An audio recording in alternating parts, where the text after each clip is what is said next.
Hello everyone to Services Week remote case study session number 5. So if you somehow ended up here and have no idea what this is all about, why this is branded as Services Week has been an event all across the UK government for the entire week. And you can read up on that on the GDS blog. There's a blog post called Participate in Services Week 2020. So you can have a look there if you're interested in what happened and what is still happening today, because there are still quite a few events taking place remotely and taking place in various parts of the country. So just have a look there. One thing you will quickly find is a link to this. There's an open spreadsheet with the open schedule. There you can see all the different things that will happen still today and happened previously. Quite a few of these sessions have been recorded and will be available probably in the next few days. And behind this link, you are able to access that open spreadsheet. So it's bit.ly/SW agenda. It's a case sensitive URL, bit.ly/SW agenda.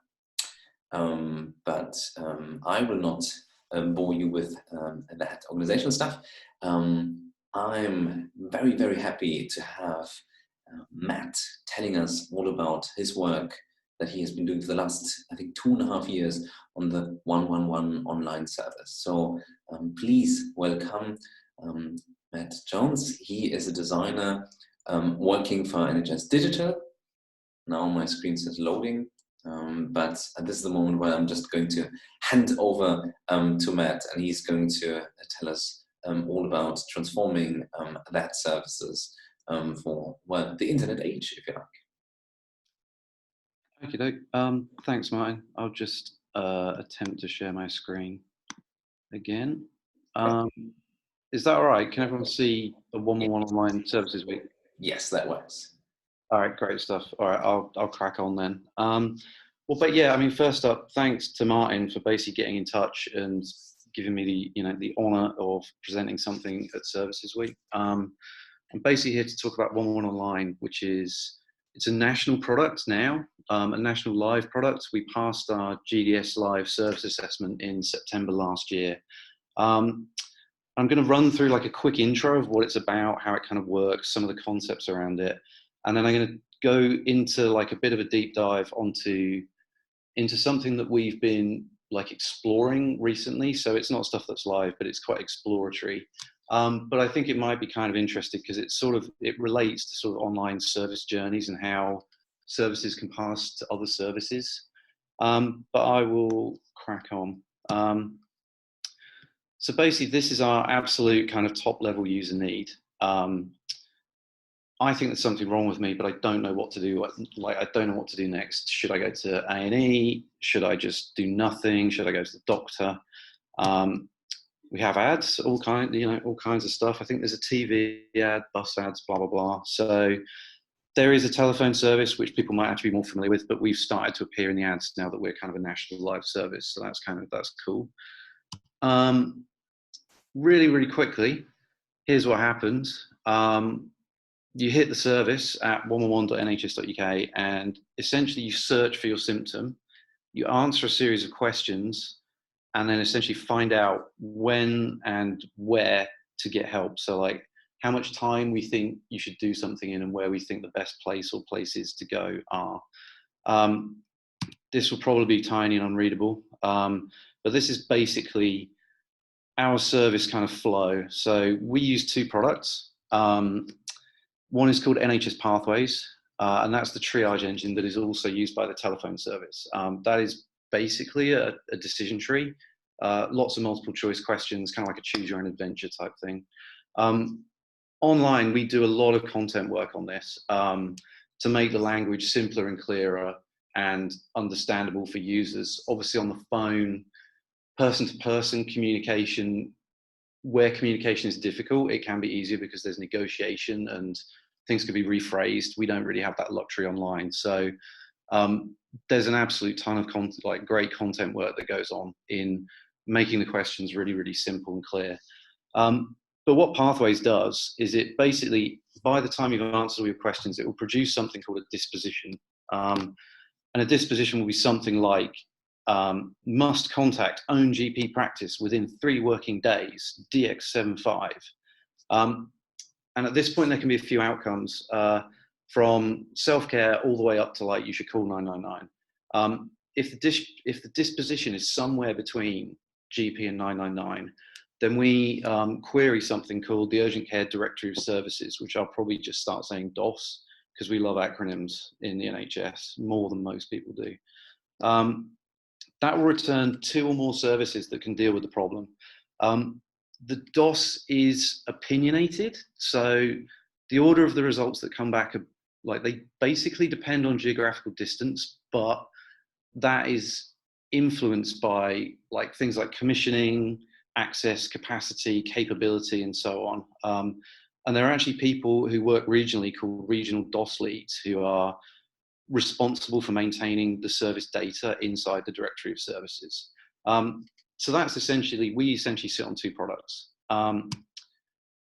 Really, we're basically a triage service. So triage is a process that attempts to normalize symptoms and acuity in order to get someone to the right place. So if Chris Fleming is on the call, he may well not be, but if he is, thank you. This is basically his diagram.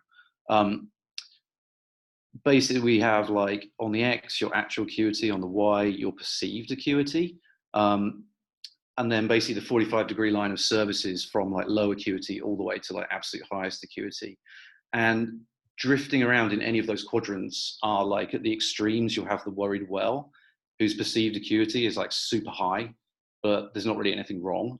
And then on the other extreme, you have the stoics, where, you know, something is really, really wrong, but they're like, oh well, you know, I'll sleep it off or whatever. And actually something is quite wrong. So the role of triage really is to follow the blue lines in order to kind of normalize how people are reporting and make a decision based on that. Yep, the ideal user journey or the ideal vision is often touted as something like this. So as a user, I go to 111.nhs.uk, I do a triage, and then I find out where to go. And off I pop, and everything is hunky-dory. As you might expect, in reality, there are many, many ways into health and care by human, like simply by walking in somewhere, or by other means, online, phone, whatever. So that triage by human or computer or whatever acts in many places to make sure that users are in an appropriate place. There's also a kind of balancing act, obviously enough, that goes on behind the scenes a little bit around the relationship between the cost and the desired usage of any given service at any given time. So obviously NHS.uk, where it's basic information, has a high desired usage and it's very, very cheap. 999 has a lower desired usage in terms of the system because its cost is very, very high. So there are kind of additional forces at play. Anyway, that was a very swift kind of scene setting around what the product is, what it does. The bit that I'm going to talk about is actually the end of it. How do we go about connecting people to those services? So you've basically visited 111, you've done a triage, we've basically recommended a service to you, and your basic need is to understand what it is you're being asked to do next. So this is an example of one of our disposition pages, we call them. Like, they don't all appear like this at live in the moment, but this is where we're heading with it. DOS will return 2 or more services in an opinionated order. We reflect that opinion, we show the first service, and then we show others as more ways to get help.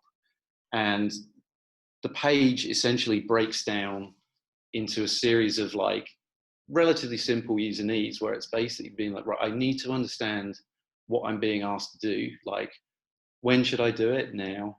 Where should I go? Go here. Do I need directions? A bit about what the service actually does. If I can't do that, what can I do? More ways to get help. Is there anything I can do in the meantime? And what if I start feeling worse?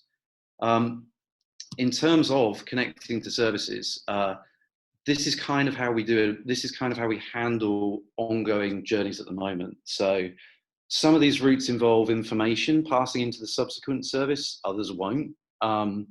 So, you know, we have just go, like off you pop, phoning people up, getting a call back, essentially like making a booking online for someone to actually phone you back, which is usually a clinician from something called a CAS, and I can't remember what that means, clinical assessment service. So essentially that's a kind of human triage where there can be more nuance and more understanding, and the person on the other end of the phone is a you know, a full-on clinician. Referring and go, if anyone wants to know what that is, just don't ask me. Online consultation, booking and referral.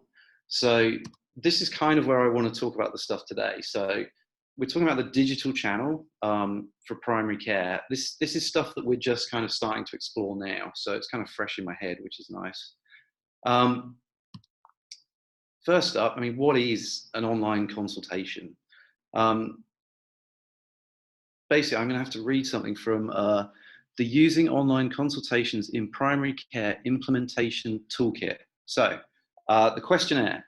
The patient fills in a form that gathers information about a query which is sent to the clinician. There is no real-time communication. Online triage.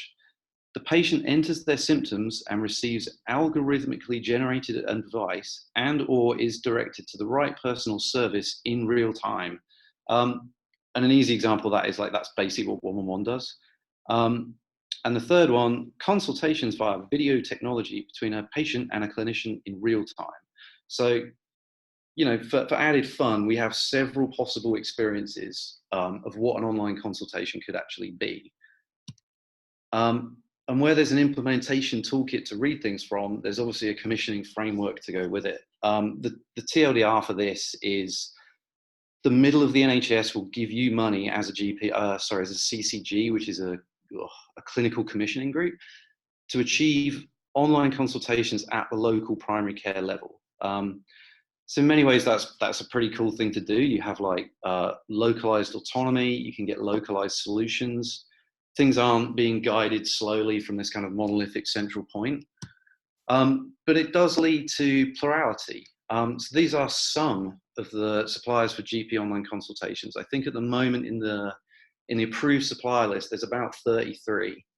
Some of these suppliers will white label their systems to work inside a GP surgery. So it will kind of appear within your GP surgery's website and look and feel like that website. Others, the other end is kind of like, it's a model where you actually re-register your GP surgery to them, but it will be a largely remote process. You know, obviously the most famous example of that is Babylon. Others basically sit somewhere in between this stuff. Some require user accounts, some don't. Some are web-based, or some are web and app-based, and some are only available as native apps.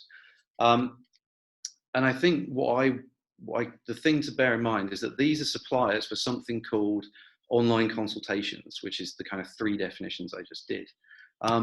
What we can't also forget is that there are systems that help GPs run their surgeries. So it's a different and older commissioning framework called the GP Systems of Choice, or GP SOC. Now these systems include what you might actually call physical appointments, like the booking of a 10-minute in-person or telephone consultation with your GP. So that's a different appointment type to what online consultations aims to achieve. And there are more products available that act as patient-facing services on top of GP SOC products. And it's really, these are web front ends, 9 times out of 10. They expose things to users like appointments, health records, that kind of stuff, like stuff that you would probably expect to be able to access through your GP's website. Now, pretty much all of this is visible to users as what we could very charitably call choice. This is from a real GP surgery. It's basically a paper letter going, oh, how lovely, you want to register for online services. Why don't you create an account with one of the following service providers? And then a list of basically like, oh, I don't know, more than 10 things that you can choose from. So there's choice, but it might not be informed choice, I think. You could obviously go and research every single one of those things, but if you don't geek out on GP's consultation systems, like why would you do that? There's a question like, is this really a specific service point at which we want competition and choice? Is this the right place to be doing this? Is it the job of the user to evaluate these tools and then understand the relationships that are in play because of this? Anyway, all that aside, for some exploratory work, we partnered with 2 GP online consultation providers to explore like how we might be able to pass users into a digital online consultation system. So what we're really talking about is like, can our product enable a journey into another digital system? Like, I have a new problem, I do a triage, I get my disposition, and then we're able to prove that we can usefully pass you in to one of those GPOC suppliers, and hopefully passing some useful information with you. So we're basically talking about, you know, the great mythical goal of the NHS being interoperability. Systems and tools should be able to handle the passing of information between themselves. Like, they should be able to use bits of each other if needs be.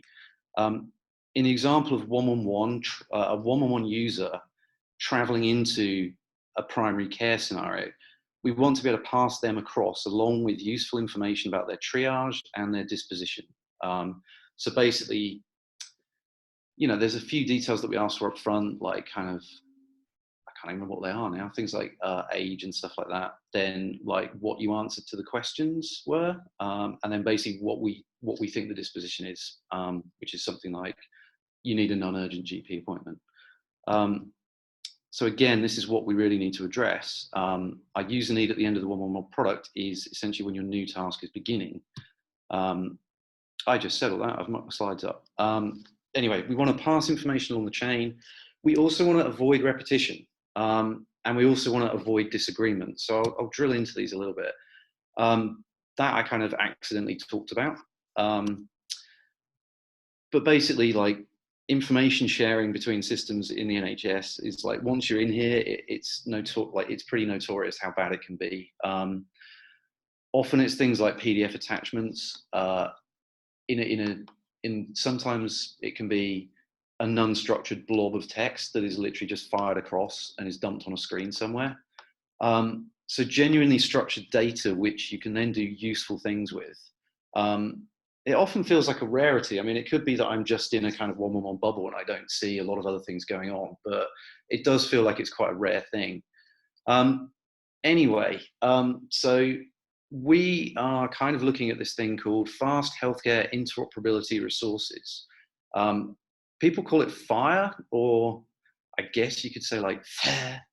And that's a standard for exchanging healthcare information electronically, like a standardized way of formatting the information so it's structured in order to let people do useful things at the other end. Essentially, I think, you know, this example is JSON, but the same kind of principles apply for like XML and, you know, whatever flavor of markup you decide you want to use. There is that structural standard underneath it all. So we can lever this FHIR standard to pass information out of our product and into the next one in line. So this one's quite fun, while avoiding repetition. So GP online consultation systems also utilize triage. They're in themselves a front door to healthcare. Like, your route into a system like this isn't necessarily locked into 111 online. You could have gone straight to your GP surgery's website. So things like questionnaires and triages do feature in these systems as well. And in the 111 example, I've literally just been through a triage. I've had to answer some questions about my symptom. So some or all of these subsequent questions could quite possibly replicate what I've just been asked. So how we kind of might explore getting around that, there's a little bit of kind of, you know, yet more acronyms to get our heads around, but a GPOC or NHS 111 Online itself, you could class as something called an encounter management system. Things like NHS Pathways, which are basically like the triage systems, the questions and the answers, they're called clinical decision support systems. Now, that is kind of another I think that's another standard. There is a kind of definition of how you might go about building one of those. And one of the ways you can do it is with something called SNOMED CT, which is probably the one thing in this lot that people might have heard of. That's like an international medical, like structured clinical vocabulary. Like if you hear people talking about coding things up, they're usually talking about SNOMED.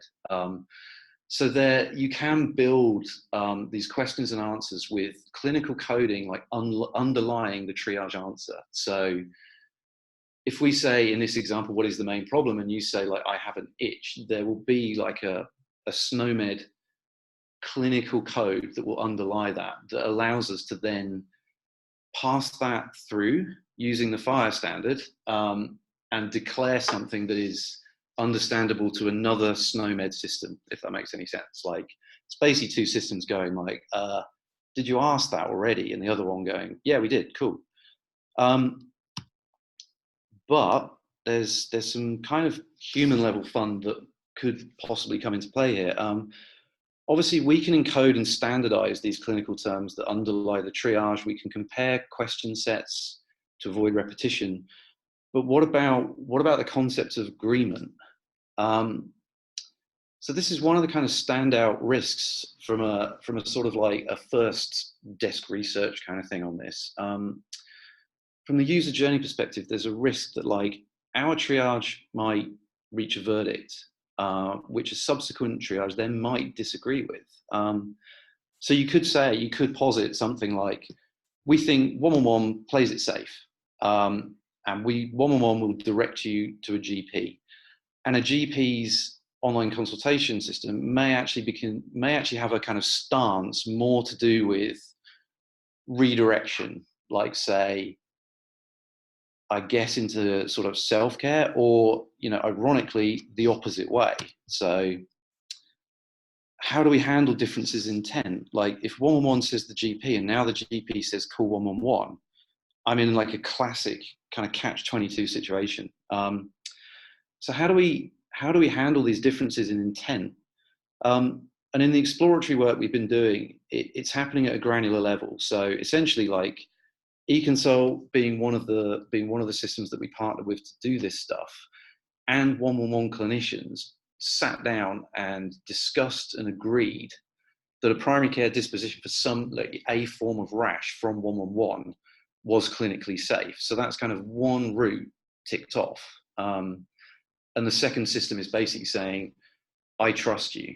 I trust your decision. But there's, you know, obviously there could be, and there probably will be, problems around scaling this that are going to be quite hard to solve, but obviously are recognizable problems.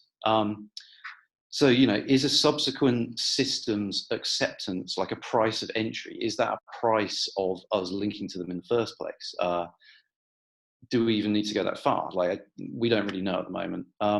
Also, what if you end up chaining lots of systems together, like a medium-term future where, you know, you hit 111 online, you walk into an ED, you do a triage, like on a touchpad, that sends you to the GP, they make you do another one. Like, what happens when this stuff starts to chain and chain and chain together? Like, in kind of in real life, that's like you talking to multiple clinicians, and that's a very different experience to doing lots of things on the computer. So that's kind of the problem space, and it is a fun one. So we need to direct users into the next step in the journey. We need to pass along useful information and try and avoid repetition and disagreement. Our developers and the developers for eConsult and Virtually, which are the two systems we partnered up with, basically did technical proofs of concept for information transfer using SNOMED and FHIR. And they also did some other proof of concepts around like being able to consume each other's triage. So basically our system can suck up triage from another system and display it, and vice versa. And it's a technical proof of the interoperability of this stuff. And so obviously the other strand that needed to be pursued was the interaction design around this thing. And for the user journey, like we basically came up with three possible models to begin with. Model one is this thing that we called like consume and render. So everything is going to happen inside 111, like GP online consultation systems, expose APIs. we handle everything. And we have this kind of like seamless NHS one-on-one journey that ends with you, you know, maybe having a video consultation within our website, or maybe you booking an appointment, or maybe you know, submitting something to the GP that means the GP will get back to you directly. As we always do, we drew up a list of pros and cons to this kind of stuff. I'm not going to read through all of these, but we kind of came to the conclusion that there were less pros and more cons. Around the ideas of, if you remember all those logos, every one of those systems has a front end, and that front end is designed, you know, really, really well, really, really badly, whatever. And so like creating more than one front end to a system isn't necessarily a bad thing. You know, this idea of systems consuming other systems is all fine and good. And the idea of technical seamlessness is obviously like a great idea to be working with, like APIs, interoperability, and so on. But within the user journey, in a fragmented environment, we kind of basically talked ourselves pretty rapidly out of it. We don't think the model is viable. Like it blurs the proposition of one-on-one heavily. If you imagine everything just happening in the same front end, it doesn't really provide a genuinely seamless journey. And the argument I would make is basically there's no real reason for the journey to be seamless at this point. The need is more to do with understanding and agreeing to do a given task. The other thing that came up is it makes for problems down the line, I think. So what happens if you end up booking consultation all the way through one online, and then you need to cancel it, or you need to change it, or you know, you need to update your details, or you've forgotten your username and password? Because remember, some of these things have logins. If something's wrong, who do I turn to for help? Like if something's broken, where do I go? If I want to complain, who do I complain to? So we're actually at a point in the user's journey where there are seams. So model 2 was this kind of idea of,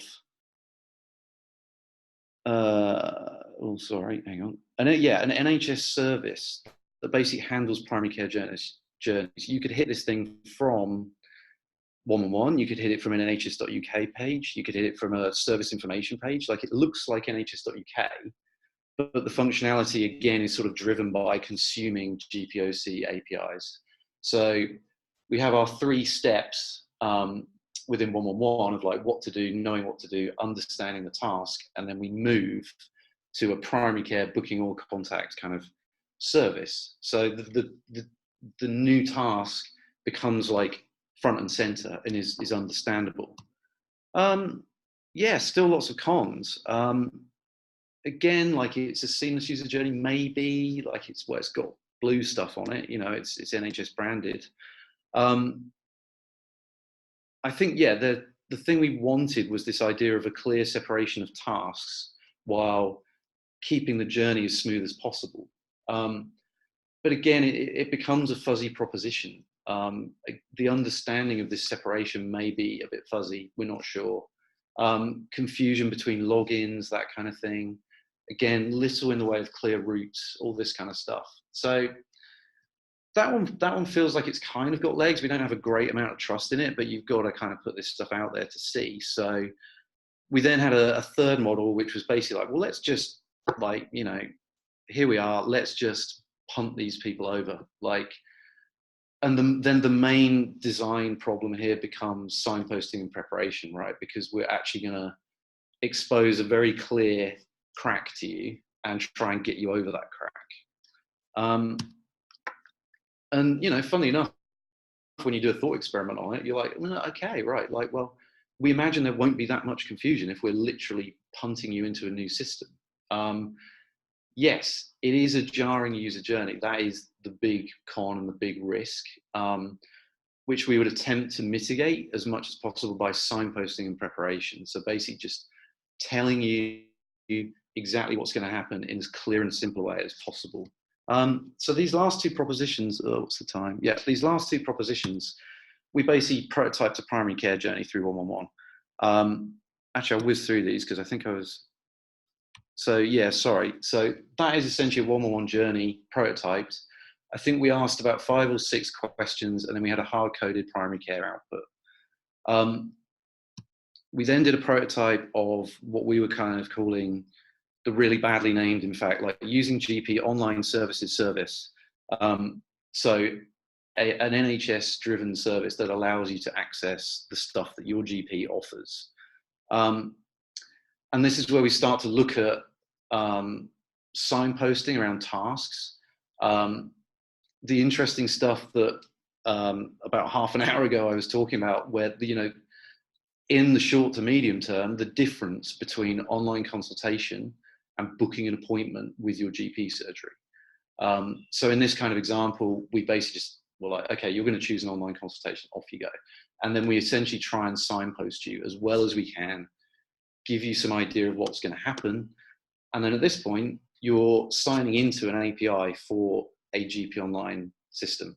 Hang on, a GP online consultation system, sorry. And then we prototyped up the really big kind of like, right, there's a big crack here and you're going to know about it. But with the same principles, like choose how you're going to contact your GP. If you're going to choose online consultations, then we will signpost you, and like, bam, there you go. You're now at something that your GP has commissioned for you. This is going to be interesting. This may or may not work. So if anyone can't see this, shout at me. I'm assuming no one can see it right now. There should be a prototype somewhere. No, we still see the link. Right, okay. So a tiny bit of Zoom fun. Just going to stop and share again, and hopefully I can just share this one. Right. Can everyone see something that says GPOC prototypes? Yeah, yes, that works. Yeah. All right, great. Mike, wow. Okay. So I'm just going to run really quickly through only one of these, and I'll choose eConsult because you didn't see screen grabs. We did 3 prototypes and we took them out there. So 2 are big handover stuff, and the virtually one you see at the bottom is the kind of NHS-y styled one. This is never going to work, is it? I don't know why I thought I'd do a live demo. So hopefully everything will wake up. And I supposedly have internet access. Yes, right, okay. So I'm not really going to talk through this because I'm conscious of time, but this is basically what we have. I think it was 6 users going through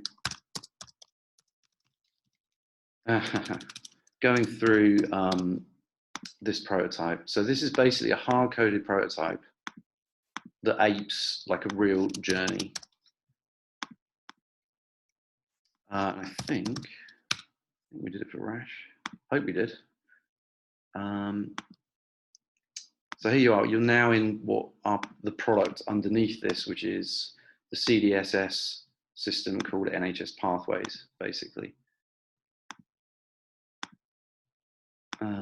We did a few, and then we get to a disposition. So if you remember the kind of talk around meeting user needs at the disposition point, it's like, this is what we want you to do. We know there are many, many ways you could do this. You could walk in there, you could phone them up, you could probably separately use a GP online consultation app that you've already registered for.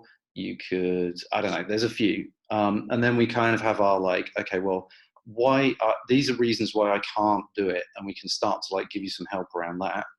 And then what can I do in the meantime? What happens if I start to feel worse? But the one we're interested in is check if you can get help from a GP online. Now, the reason it's called check if you can is basically at the moment, you're anonymous. We don't know who you are. We don't know who your GP surgery is. We still don't need to know who you are at this point. What we do need to know, come on, wake up. Wake up, you damn thing. Sorry, this is like multiple Heroku apps that are probably all asleep right now. Oh, right, okay. So basically, we want you to tell us the GP practice that you're registered with. And then we look up a magic non-existent database that basically says, this GP surgery is here. Here's all the details about this GP surgery. It allows you to do these things in these ways. So choose how to get help. Well, okay, this is an e-consult example. So this is an interesting difference in that e-consult is one of the ones where you fill in a questionnaire and it essentially acts a bit like a GP receptionist. It basically sends something into the GP surgery and then they get back in contact with you. So, you know, it's an interesting proposition that on a GP's website works very well. Here is slightly, I wouldn't say it's massively confusing, but it's a kind of odd thing, you know, it feels odd. Oh, is Steve Bell? If Steve Bellaby's here, yes, it feels odd. At this point, we basically say, like, right, this is the provider. What is eConsult? What on earth are you talking about? I'm in the NHS. Your GP has picked this one. It does this. If you use this tool, we're going to pass on this stuff over to them. And you go, all right, well, that sounds sensible enough. Off I pop, and then bosh. Oh, look, some tick boxes. But essentially, that is kind of that is the abrupt nature of the journey that we prototyped, along with that slightly more blended version. Now I have to get back to PowerPoint. So sorry, I'm gonna stop again and try and remember how to do the next bit. Sorry, No worries, all good. Desktop 2, I guess it's that one. Yeah, that works, great.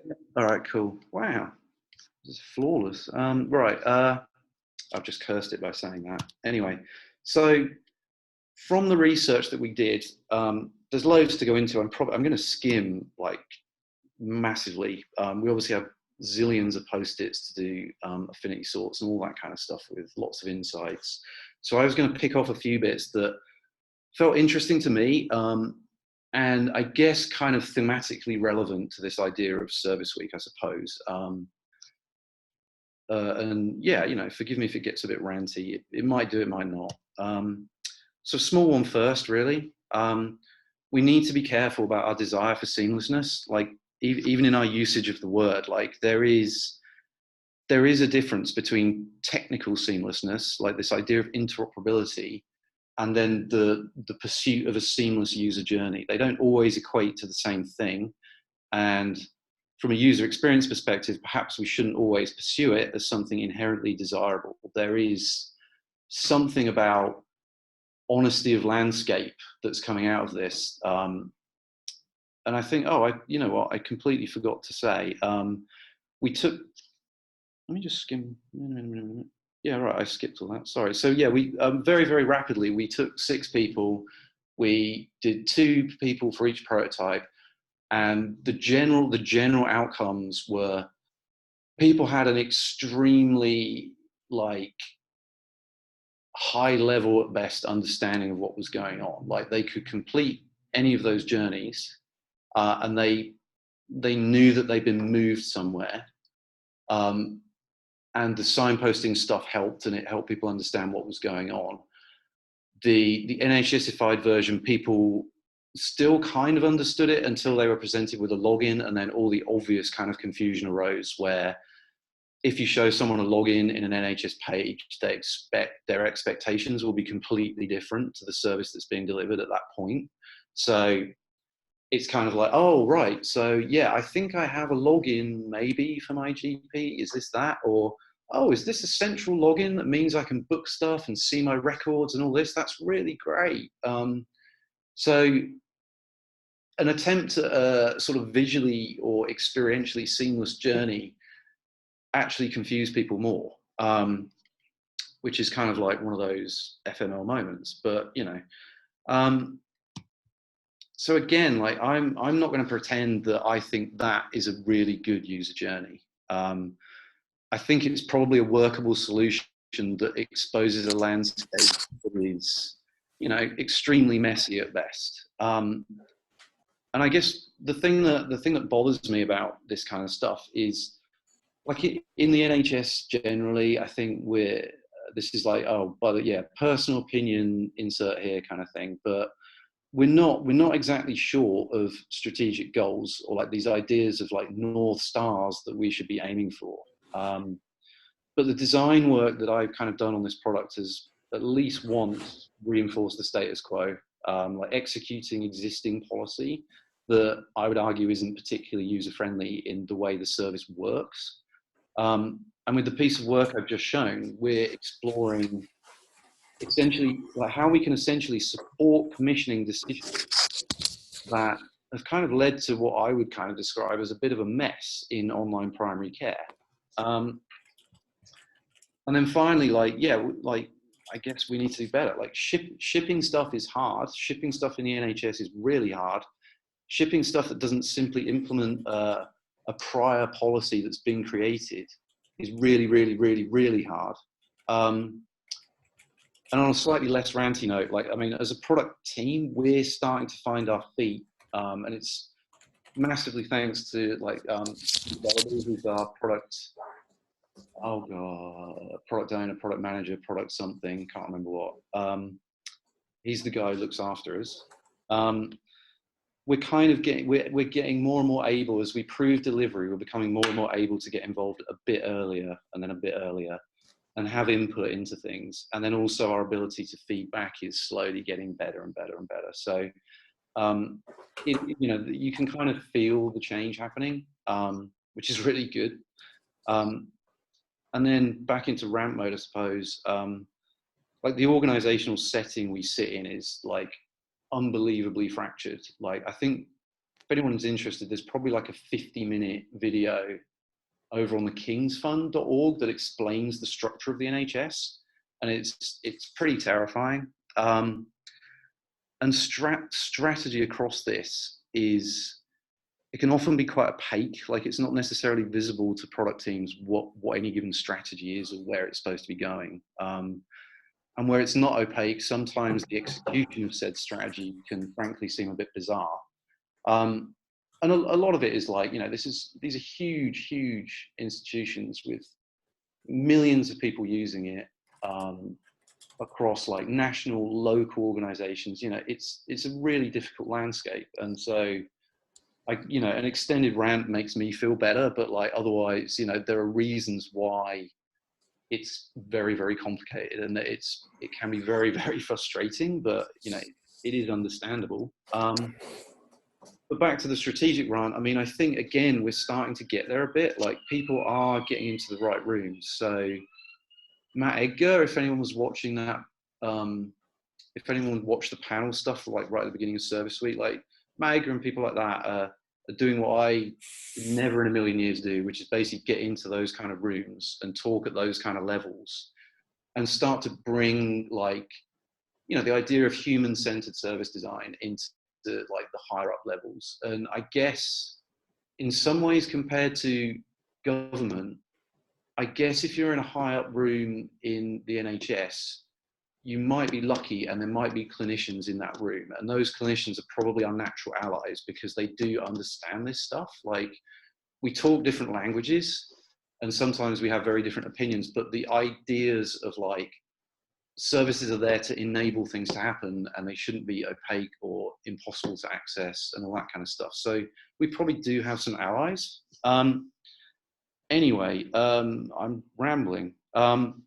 So my final thing, my final insight, taking it all the way back down to like interaction design, was there was a user in the labs, and I can't remember which prototype off the top of my head they were looking at, but I really picked up on this thing that they mentioned. And because I'm rubbish, I haven't even got the quote with me, but my kind of insight was like, GP systems of choice burnout syndrome. So primary care has already tried to expose, you know, an online channel that it's been tried before. So like the letter from the GP surgery with like a million things that you can access to book, you know, I guess you call them old school appointments with the GP. Like, there's been policy, there's been product to enable this stuff to happen. And the registration process and the user experience within these things is invariably so terrible that we now need to try far, far harder to engage people, to be intuitive. And that's the end of my rant. That is the end of my rant, actually. I'm sorry. I started to just drift off into like moaning, so I will stop. So yeah, basically, I mean, again, thanks to Martin. That is it. And I guess we've got time for questions if you want to hear a middle-aged person continue ranting for a bit longer. Thank you so much, Matt. This is fascinating. It's really great to see that. I have a bit of a cold, so in the meantime, I was just like using the service and see that everything is fine, and self-care will totally serve me well. While people might just start typing their questions into the chat box, I have a question. With all these online GP consultations, are there any kind of standards that, yeah, you enforce? Because the experiences of all these providers might be quite different, but you want to have some limited standards to some degree. So how do you do that? What an awesomely awkward, well, not awkward, what a very obvious and good question. So I think from what I remember of the GP systems of choice framework, that's quite old, I suppose. So I think it was mainly about having systems that you can run your GP surgery on. And then there was kind of this idea that like, oh, you know, online booking should be a thing. So now, hi there, GP systems, we want you to enable that. But in terms of standards, I mean, if there were any, because I mean, to be frank, I haven't read the whole thing, but if there were any, they were probably, if anything, technical standards, as opposed to sort of human-centered design standards.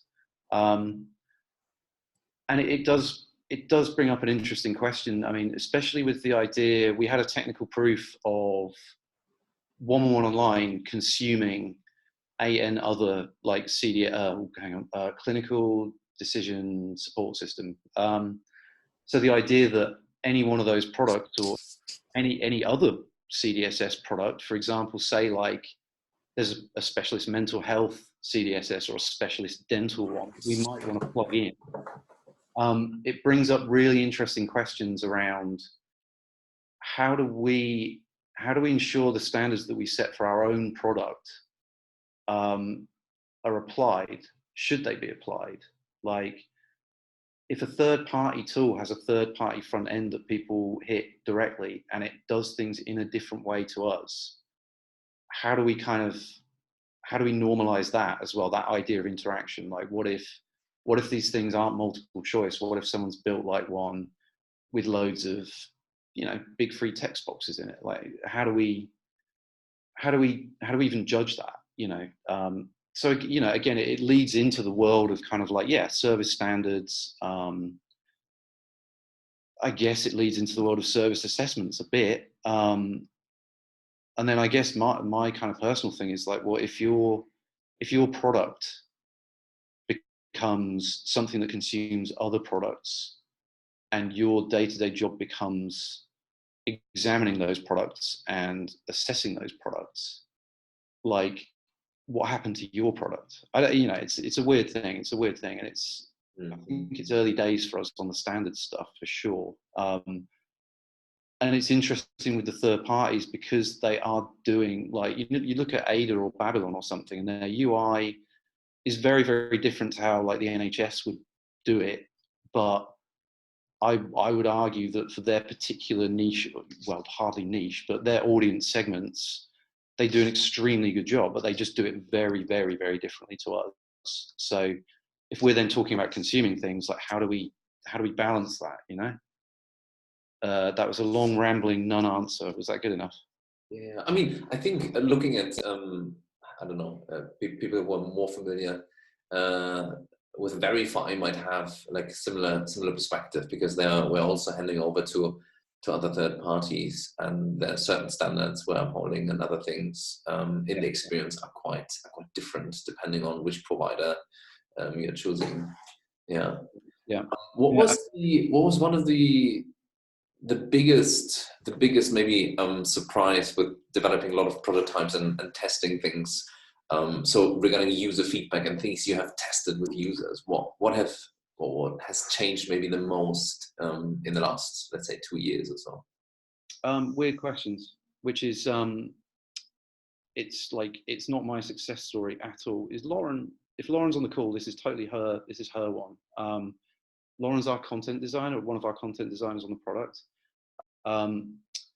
We had a 80-something% completion rate.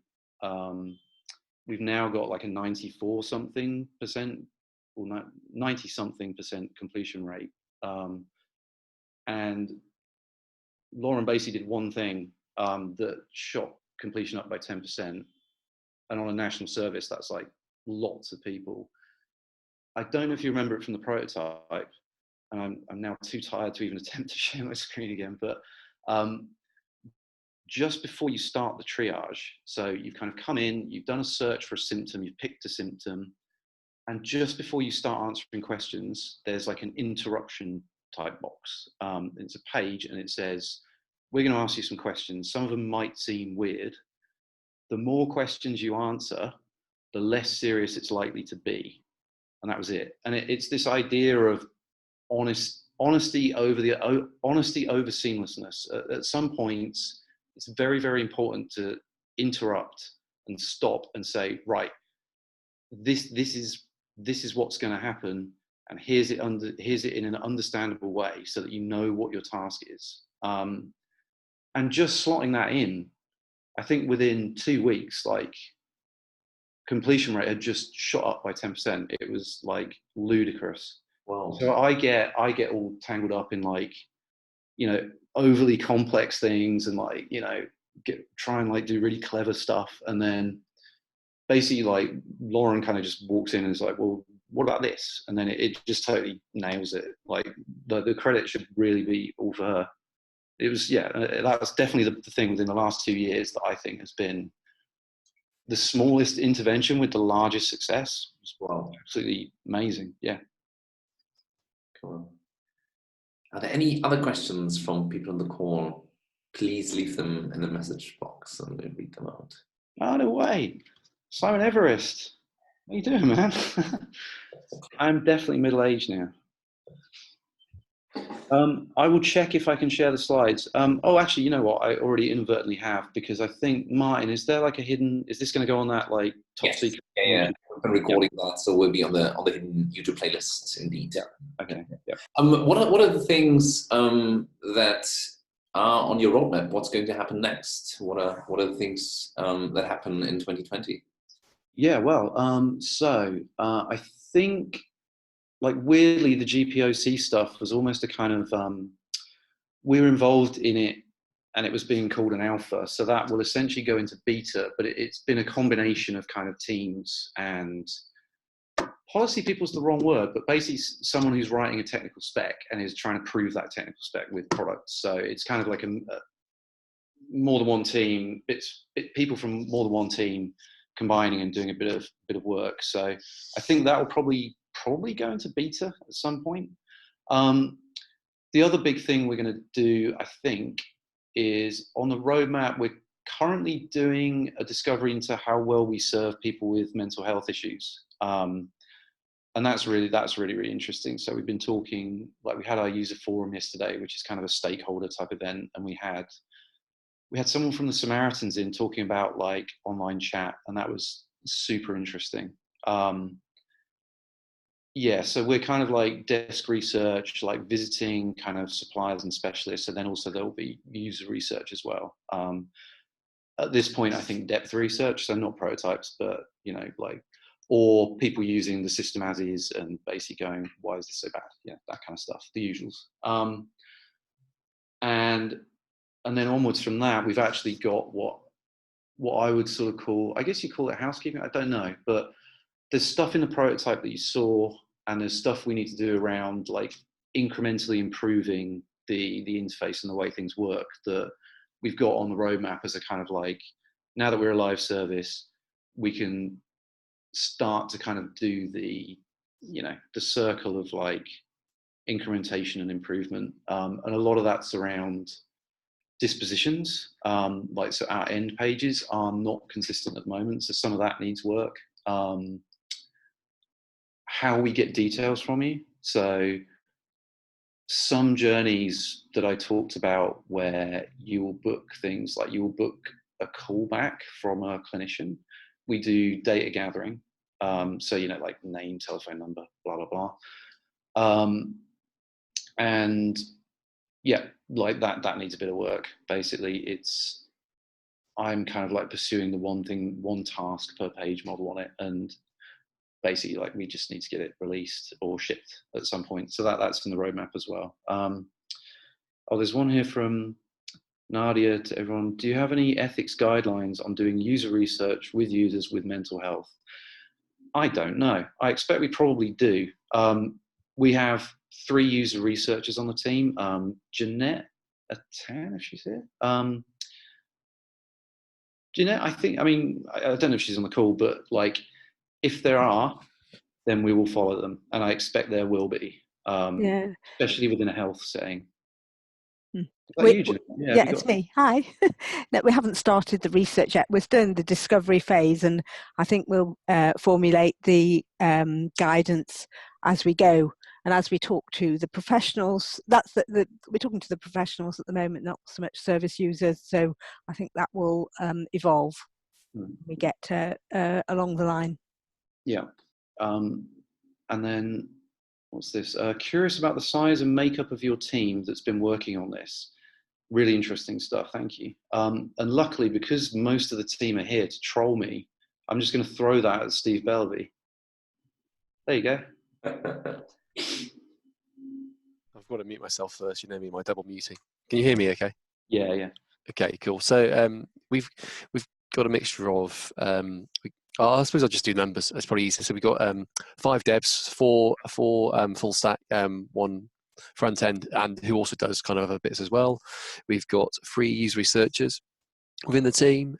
We've got 1 designer, which is Matt, 2 content designers, several clinicians that kind of come in and out.